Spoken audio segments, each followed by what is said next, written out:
Salut les aventureux et aventureuses! Cette vidéo-là, c'est pour vous expliquer la raison de mon départ du Sentier international des Appalaches que j'étais supposée accomplir dans sa totalité en 45 jours. J'ai pris la décision de quitter lors de la 18e journée et vous allez tout comprendre dans cette vidéo-là, j'espère. Si jamais vous avez d'autres questions, que ce soit sur mon expérience ou sur le Sentier international des Appalaches, je vous invite à les écrire en commentaire et ça va me faire super plaisir d'y répondre. Donc, le 23 juillet dernier, j'ai entrepris le SIA et c'est 650 km de Matapédia jusqu'à Cap-Gaspé. Et ce, de façon solitaire pendant 45 jours. Durant ces 45 jours-là, j'avais un peu de souplesse, j'avais des journées de repos, bref, je pouvais jouer comme je voulais avec mon itinéraire. Tout s'est super bien passé, j'ai eu aucune blessure, aucun problème physique, même que je vous dirais que mentalement, ça l'a super bien été. C'est sûr que dans une randonnée aussi longue, avec des sections difficiles, parfois, il y a des moments plus down et d'autres moments où on est complètement en extase. Ça fait partie de ce genre de projet-là. Mon but, c'était vraiment d'être sur le sentier et de profiter pleinement de chaque kilomètre, de chaque point de vue et de chaque campement. Je le faisais de façon contemplative, en prenant mon temps et en prenant à l'occasion des journées de repos pour permettre à mon corps et à mon esprit de récupérer de ces longues journées de marche.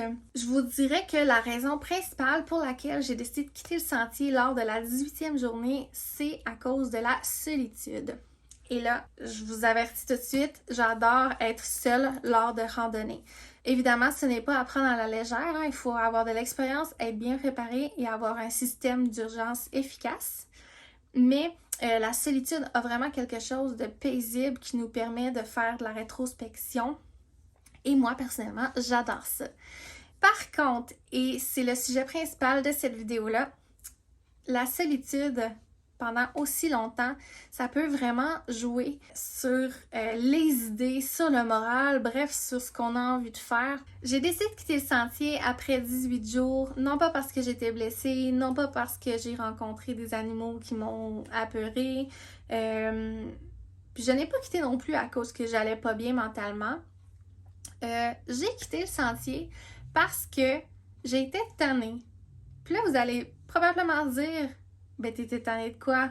Tu vivais ta passion, tu vivais une aventure complètement folle, on aurait aimé être à ta place. Oui, vous avez raison.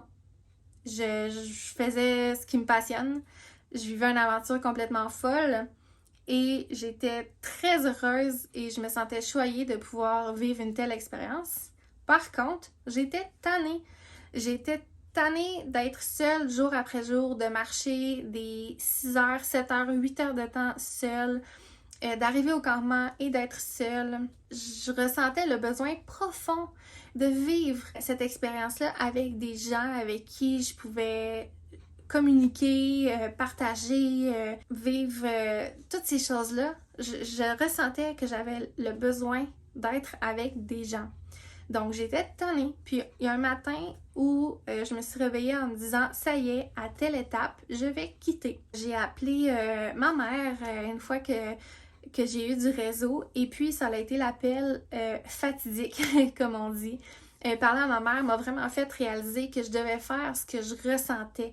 Je devais écouter mon cœur, puis prendre moi-même la décision en dépit de ce que les gens allaient peut-être penser de ma décision. Fait que c'est ce que j'ai fait, j'ai écouté mon cœur et j'ai demandé à mes parents de venir me chercher.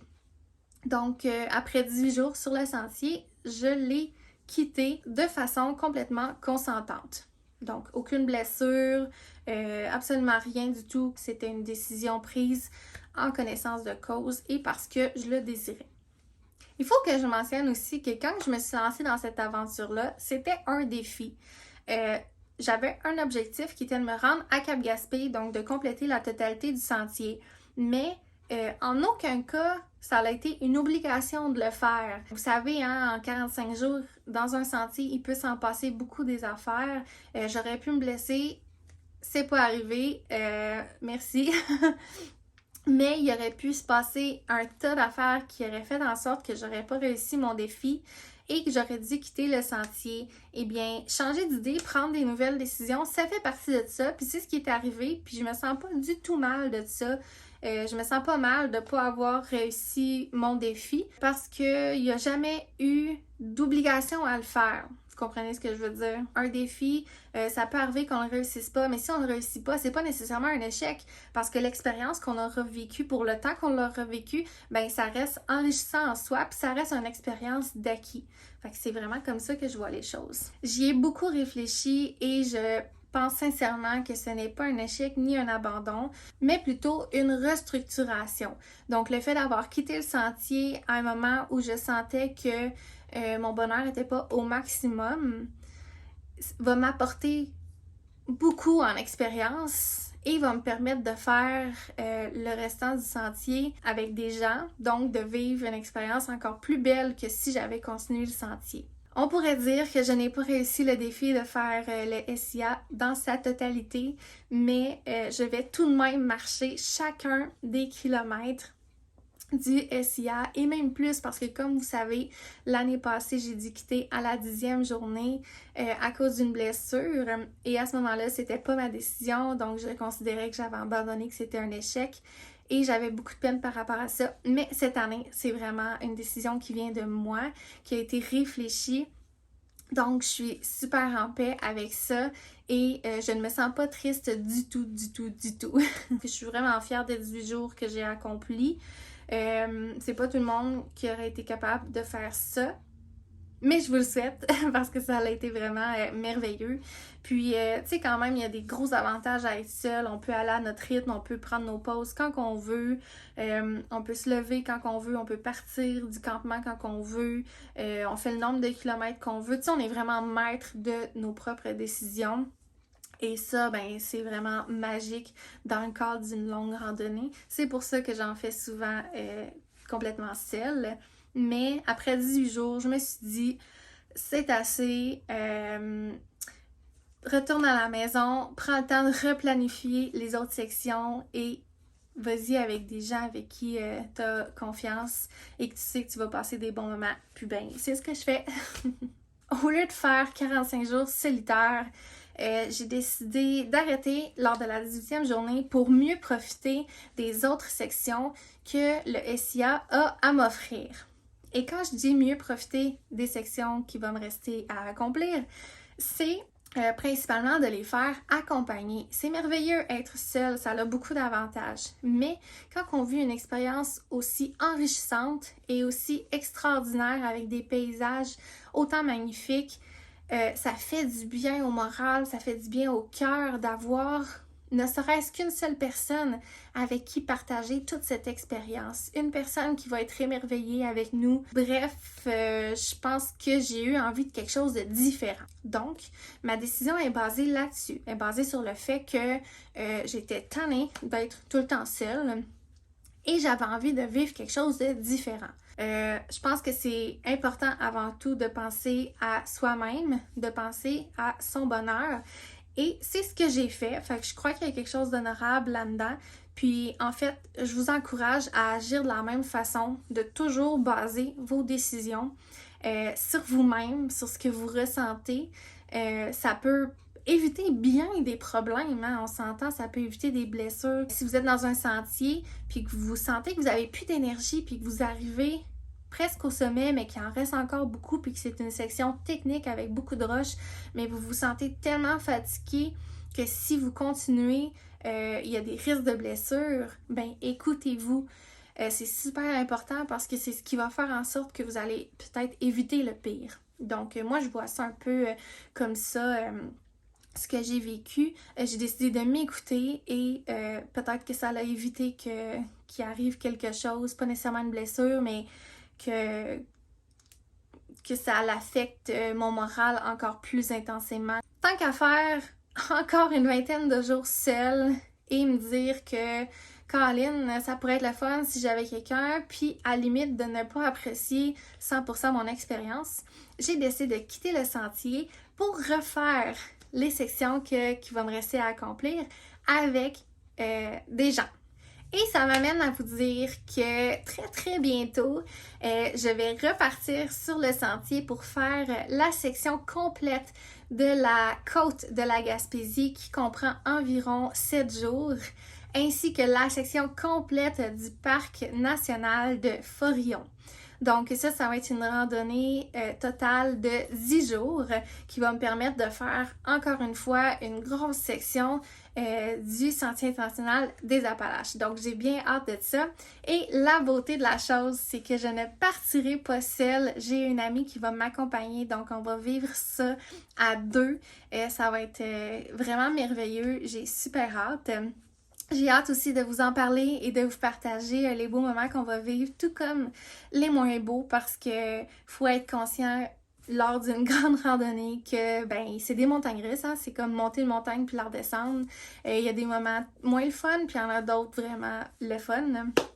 Fait que j'ai bien hâte de vous partager ça. Donc en somme, cette année, j'ai fait la section d'Avignon au complet, la section de la vallée de la Matapédia au complet et environ la moitié de la réserve faunique de Matane. Donc, il va me rester à compléter l'autre moitié de la réserve faunique. Ensuite, le parc national de la Gaspésie et la Haute-Gaspésie. Donc, cette section-là, c'est environ une quinzaine de jours. Ensuite, cette année, dans pas très long, je vais quitter pour aller compléter la côte de la Gaspésie ainsi que le parc national de Forillon. Donc, comme vous pouvez voir, je vais avoir fait la totalité du début et la totalité de la fin. Et il va me rester qu'une section centrale à accomplir l'année prochaine. Donc, j'en ai quand même fait beaucoup cette année. Je suis vraiment fière de ça. 18 jours complètement solo dans des sentiers pas toujours faciles. C'est quand même quelque chose de gros. On m'a demandé quel conseil donnerais-tu aux gens qui veulent compléter le SIA? Et c'est très difficile de répondre à cette question-là parce que mon conseil en réalité, c'est de faire votre propre randonnée. Donc, si vous voulez absolument le faire au complet, du début à la fin, essayez-vous. Je vous souhaite de réussir si c'est votre objectif. Mais dites-vous que si ça ne fonctionne pas, c'est pas plus grave. Il y a d'autres façons de compléter le sentier. Mais si vous trouvez que c'est trop long en termes de journée, entre 25 et 45 jours, vous pouvez l'accomplir par section. Le SIA est super bien fait et il est divisé par 7 sections qui fait en sorte qu'on peut faire 1 ou 2 ou 3 sections par année dans le but de compléter le sentier dans sa totalité. Fait que ça peut être super intéressant pour vous. Puis à ce moment-là, on peut faire des sections seules, on peut faire des sections accompagnées en fonction de nos congés puis de les gens avec qui on fait de la randonnée de façon générale. Fait qu'en réalité, mon conseil, c'est de planifier votre randonnée en fonction de vos capacités, de ce que vous êtes capable de faire, de ce que vous pouvez avoir en termes de congés, des ressources que vous avez, est-ce que vous voulez le faire seul, accompagné. Bref, les possibilités sont vraiment infinies. Je tiens sincèrement à vous remercier pour votre support. Sérieusement, là, je pourrais pas être plus choyée de vous avoir comme personne généreuses qui me suivent, qui commentent mes publications, qui m'écrivent même des messages en privé que je lis tout et que j'essaie de répondre à tout le monde. Vraiment, ça me touche. Ça m'a apporté beaucoup de soutien lors des moments plus difficiles. Vous savez, moi, je fais vraiment ça par passion, de vous partager toutes mes aventures, les conseils, etc. Donc, quand vous interagissez avec moi, j'adore ça, ça me touche. J'ai une bonne amie, Alexiane, qui m'a partagé un podcast que j'ai écouté lors de ma descente pour aller rejoindre mes parents la journée que je décide de quitter le sentier. Et honnêtement, là, c'est exactement le genre d'émotion et de réflexion que j'ai eu. Fait que je vais vous mettre en commentaire le lien pour aller écouter ce podcast-là qui est super intéressant.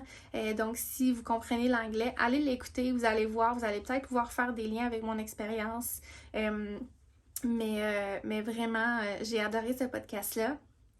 Pour conclure, c'est hyper important de vous écouter et de faire ce que vous avez envie de faire. Laissez faire toutes les influences externes. Oui, vous pouvez prendre des conseils de gens, mais peu importe la situation dans laquelle vous vous trouvez, c'est ce qu'il y a ici qui prône, c'est ce qu'il y a ici que vous devez écouter.